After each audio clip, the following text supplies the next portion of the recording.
Last day and start. Lakhimpur Kheri की घटना के बाद राजनीतिक दलों के बीच जारी आरोप प्रत्यारोप का सिलसिला थमने का नाम नहीं ले रहा है। ऐसा तब हो रहा है जब किसान संगठनों और प्रशासन के बीच समझौता हो चुका है।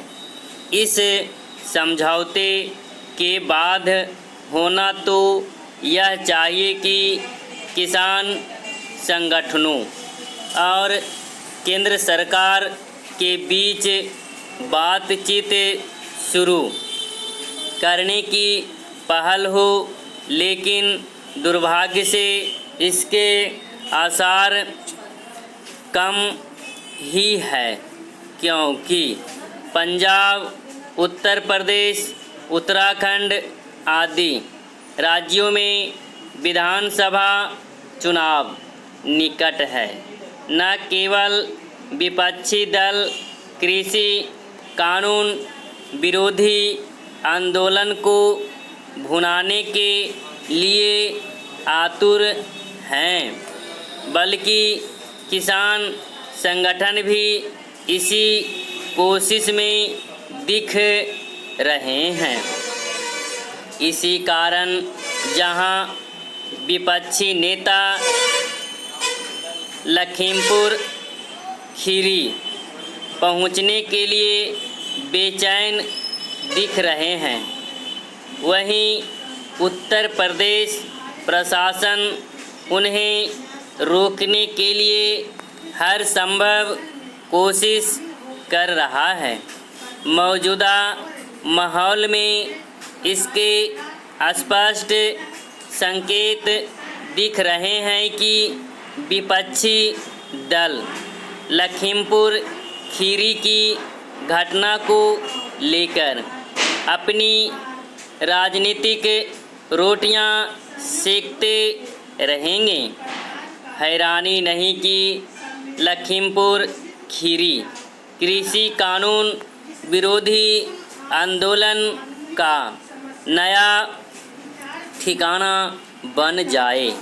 अब जब राजनीतिक कारणों से इस आंदोलन का विस्तार होता दिख रहा है, तब केंद्र सरकार के लिए यह आवश्यक हो जाता है कि वह इस आंदोलन को अनियंत्रित होने से रोकने के लिए सक्रिय हो चुकी।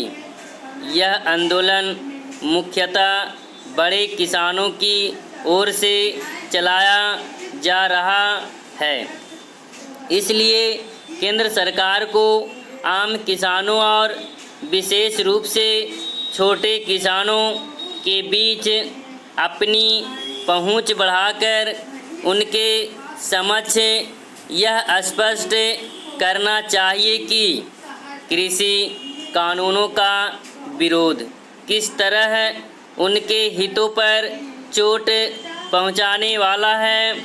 सरकार की ओर से छोटे किसानों के बीच यह संदेश जाना ही चाहिए कि यदि खेती के मामले में बड़े किसानों की मनमर्जी चली तो फिर उनके लिए संकट और बढ़ जाएगा।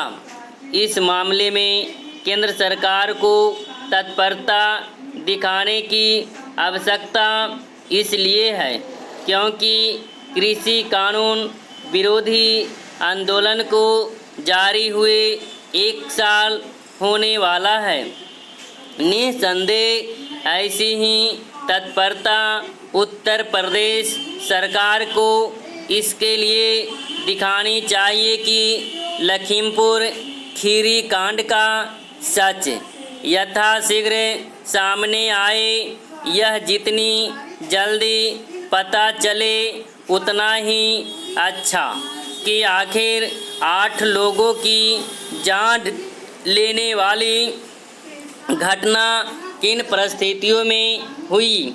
भाजपा कार्यकर्ताओं की कार पर हमले के बाद वह अनियंत्रित होकर किसानों से जा टकराई या फिर उसने जानबूझकर उन्हें टक्कर मारी।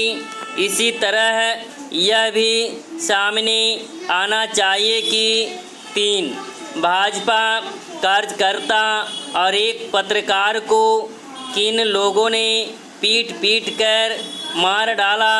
यह सब सच्चाई इसलिए जल्द सामने लाई जानी चाहिए क्योंकि राजनीतिक दल अपनी अपनी सुविधा से आधा अधूरा सच बयान करने में जुटे हुए हैं।